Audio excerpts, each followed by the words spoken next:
બધાય મજામાં? શિલ્પા કે ગુજરાતી રસોઈમાં હું તમારા બધાનું સ્વાગત કરું છું। આજે હું નવી રેસીપી સાથે આવી ગઈ છું। આજની જે રેસીપી છે તે સ્પેશિયલ હોળી સ્પેશિયલ ચેવડો છે। તો ચાલો આપણે બધી વસ્તુની તૈયારી થઈ ગઈ છે। તમને જે ચેવડામાં આપણે જે સામગ્રી એડ કરવાની છે તે તમને બધી બતાવી દઉં। તો આપણે પહેલા ચેવડાનું બનાવવા માટે પહેલા આપણે તેલ ગરમ મૂકી દઈએ, પછી એની બધી આપણે સામગ્રી જે આપણે પૌવાનો ચેવડો બનાવવાનો છે હોળી સ્પેશિયલ। આ મકાઈનો પૌવા છે, માંડવીના બી છે, ધાણા ભાજી, લીલા મરચાં, મીઠો લીમડો, આ ચોખાના પૌવા, આ સ્પેશિયલ મજેદાર જે ચેવડાનો મસાલો આવે છે તે, સ્વાદ અનુસાર જે નિમક, આ થોડીક આપણે મકાઈ ફોડવાની છે અંદર એ, જીરું, દરેલી ખાંડ, સેવ અને હળદર। તો પહેલાં આપણે તેલ ગરમ થાય એટલે પૌવા તળી લઈએ। હવે આપણે તેલ થઈ ગયું છે, હવે આપણે જારો રાખીને આમાં જ આપણે બધું તળી લઈશું। એટલે આપણે બી તળી લઈએ।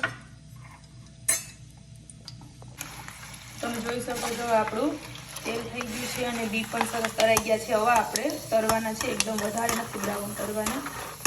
આપણે આ મકાઈના પૌવા છે તે પણ તળી લઈશું। તેલ થઈ જાય એટલે પછી આપણે ફટાફટ બધું તળાઈ જશે આમાં। હવે આપણે આ ધાણા ભાજી અને આ મરચાં અને મીઠો લીમડો એ પણ તળવાના છે સરસનું। ચેવડામાં બહુ જ આને એકદમ સરસ સુગંધ આવે છે અને એકદમ સરસ ફ્લેવરવાળો બને છે। ધીરે ચોખાના પૌવા તળીશું।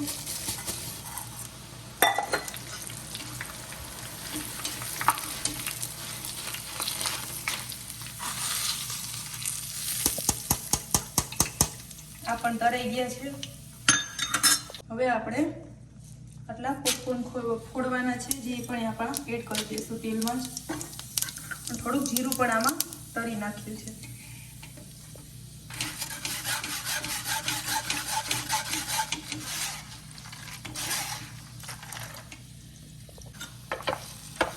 અત્યારે તો આપણે હોળી આવે છે એટલે આપણે પોપકોર્ન તો આમ જોઈએ તો 12 માસ મળે। પછી ઝીણી ધાણી આવે છે તે પણ તમે એડ કરી શકો, પણ આને એકદમ સરસ લાગે, આ બાળકોને બહુ ભાવે લાગશે।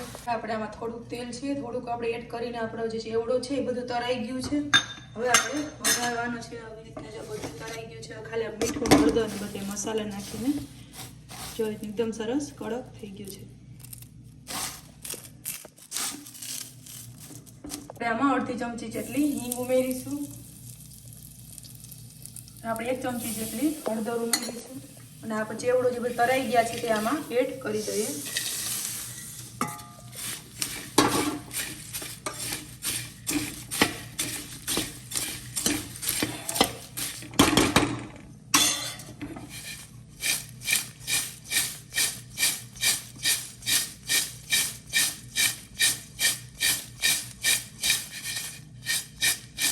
આપણો જે આ મજેદાર મસાલો આવે તે આમાં આપણે 2 ચમચી જેટલો એડ કરીશું।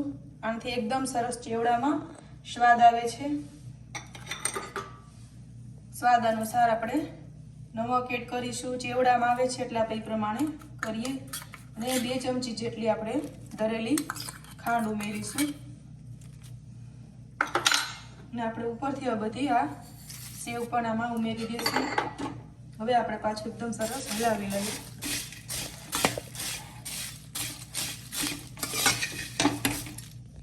હવે આપણો મસાલો એકદમ સરસ,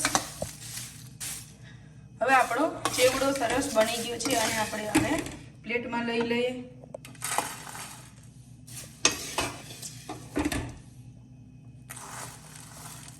તો આ હોળીનો સ્પેશિયલ ચેવડો સરસ બની ગયો છે। જે લોકોને આ મારી વાનગી પસંદ આવે તે જરૂરથી મારી ચેનલને લાઈક કરો, સબસ્ક્રાઈબ કરો, શેર કરો અને બેલ આઇકન દબાવવાનું ભૂલતા નહીં, જેથી તમને મારી નવી રેસીપી જોવા મળે। અને બીજી રેસીપી સાથે મળશું, ત્યાં સુધી બધાય આવજો અને આ રેસીપી કેવી લાગી તે જરૂરથી કહેજો।